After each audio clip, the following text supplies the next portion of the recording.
नमस्कार, teaching track में आपका स्वागत है। जैसा कि आप जानते हैं, आज का टॉपिक हम करेंगे संज्ञा। संज्ञा संज्ञा किसे कहते हैं? संज्ञा की परिभाषा क्या है? संज्ञा के कितने भेद होते हैं? उन भेदों के बारे में आज हम आपके साथ पढ़ेंगे और आपको बताएंगे।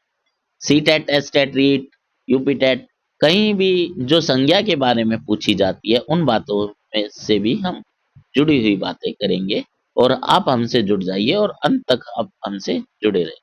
धन्यवाद।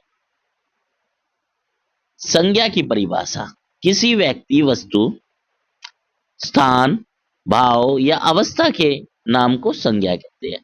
संज्ञा संसार की सभी वस्तुओं की पहचान है। यह एक विकारी शब्द है। एक होता है विकारी, एक होता है अविकारी।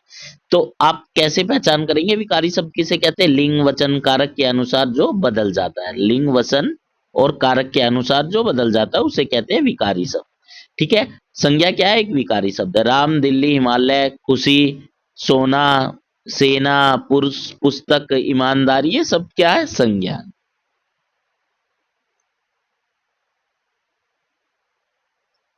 संज्ञा के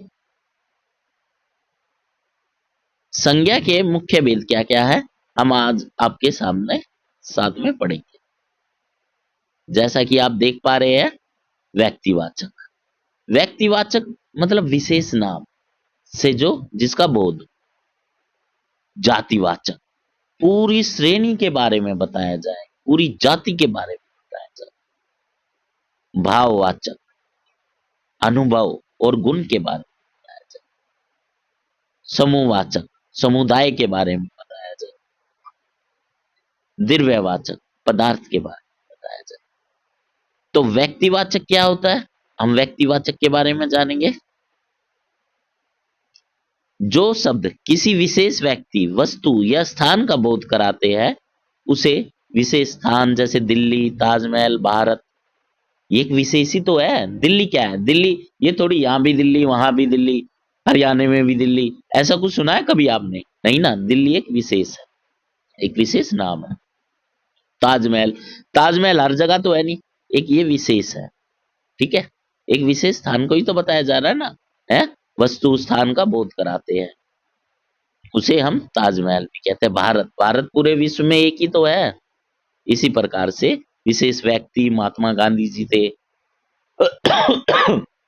सॉरी, विशेष ग्रंथ जैसे रामायण, कुरान, आप समझ रहे होंगे।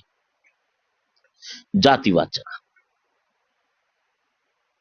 जो शब्द किसी प्राणी या वस्तु की पूरी जाति, वर्ग का बोध कराते हैं। जैसे छात्र, छात्र क्या है? एक जाति है।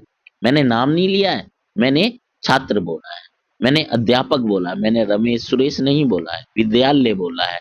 नदी, पर्वत, शहर, देश, पशु, पक्षी, मनुष्य, ये सब क्या आती है? जाति के में बताया जाता है। अब आ जाते हैं भाववाचक। जिन जिन शब्दों जिन शब्दों से किसी गुण, किसी व्यक्ति या वस्तु के गुण, दोष, दशा, भाव का, अवस्था का बोध हो, उन्हें हम भाववाचक कहेंगे। भाव मतलब प्रेम, घृणा, क्रोध, दया, ये सब क्या आते हैं? ये भाववाचक संज्ञा में बताए जाते हैं। अब जैसे कि अवस्था मतलब बचपन, बुढ़ापा, जवानी। गुण मतलब ईमानदारी, सुंदरता, मिठास, ये सब किस में आते हैं? ये आपके भाववाचक संज्ञा में आते हैं। अब समूह के बारे में जान लेते हैं और द्रव्य के बारे में जान लेते हैं। समूह का बोध कराने वाले सेना, कक्षा, भीड़, दल, परिवार, ये सब किस में आते हैं? समूह में आते हैं। द्रव्य में क्या क्या आता है? पदार्थ या धातु, सोना, चांदी, पानी, तेल, दूध, गेहूं, ये सब किस में आते हैं बच्चों? ये आते हैं द्रव्यवाचक। जैसे मान लो संज्ञा का एक परिवर्तन कर किया जाए, संज्ञा का परस्पर परिवर्तन, जैसे वाक्य प्रयोग में और विशेष प्रयोग। व्यक्तिवाचक में जातिवाचक, व्यक्तिवाचक से जातिवाचक। चलो हम जानते हैं और पढ़ते हैं। आज के युग में हरिश्चंद्रों की कमी नहीं है। मतलब हरिश्चंद्र ये क्या कहना चाह रहे हैं? व्यक्तिवाचक है ये।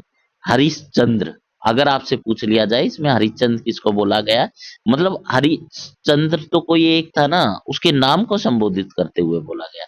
और जाति, यहाँ हरिश्चंद्र सत्यवादी लोगों की जाति का बोध करा रहा है। हरिश्चंद्र क्या है, सत्यवादी लोगों की जाति का बोध करा रहा है। अब जातिवाचक से व्यक्तिवाचक में, हरिश्चंद्र एक जातिवाचक का बोध करा रहा है ना। अब जातिवाचक से व्यक्तिवाचक में, पंडित जी भारत के प्रथम प्रधानमंत्री थे। पंडित जी क्या है, पंडित जी इसमें क्या है, एक, यहाँ पंडित जी शब्द केवल एक जवाहरलाल नेहरू जी के लिए आया है। मतलब आप जानते हो जो हमारे प्रथम प्रधानमंत्री थे उनके बारे में होता है। भाववाचक क्या है, भाववाचक का बहुवचन, उनकी बुराइयां मत देखो। जब भाववाचक संज्ञा बहुवचन में आती है तो वह जातिवाचक बन जाती है। ठीक है, आप समझ पा रहे हो। चलो धन्यवाद। सभी साथी अच्छे से मेरे चैनल को लाइक कीजिए, शेयर कीजिए, सब्सक्राइब कीजिए। टीचिंग ट्रैक आपका साथी अंत तक आपसे जुड़ा रहेगा। जब तक आपकी सफलता नहीं होगी तब तक आपसे जुड़ा रहेगा आपका साथी टीचिंग ट्रैक। धन्यवाद।